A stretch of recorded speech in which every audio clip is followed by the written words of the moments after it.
Etola Ilan Record Era Diplexit Big up manager bright Igaro siva murume wa moms ndi mutara siva kuti pamangoma ndiri mutara siva pandino svika vanomhanya bara vacharifura sola Tola vibes vaudze ndini pana ane hora vaudze kuti ndovachora chora vaudze ndini pana ane hora 90 minutes vachatori mhanya bhora Tola vibes vaudze ndini pana ane hora vaudze kuti ndovachora chora vaudze ndini pana ane hora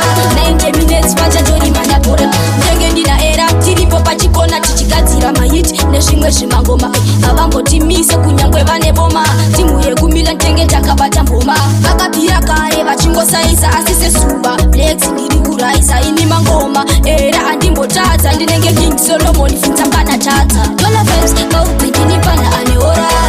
vaudze kuti ndovachora chora vaudze ndini pana ane hora 90 minutes vachatori mhanya bhora Tola vibes vaudze ndini pana ane hora vaudze kuti ndovachora chora vaudze ndini pana ane hora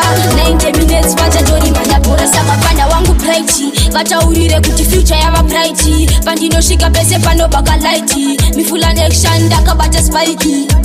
igaro ziva murume wa moms ndi mutara ziva kuti pamangoma ndiri mutara ziva pandinosvika vanomhanya bara vacharifura sola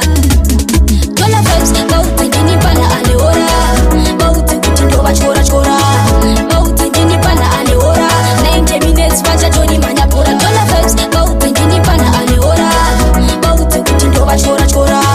vaudze ndini pana ane hora 90 minutes vachatori mhanya bhora ndenge ndina era tiripo pachikona tichigadzira mahit nezvimwe zvimangoma havambotimise kunyangwe vane boma timu rekumila ndenge takabata mboma vakabvira kare vachingosaisa asi sesuva blex ndiri kuraisa ini mangoma era handimbotadza ndinenge king solomon funza kana tadza Tola vibes vaudze ndini pana ane hora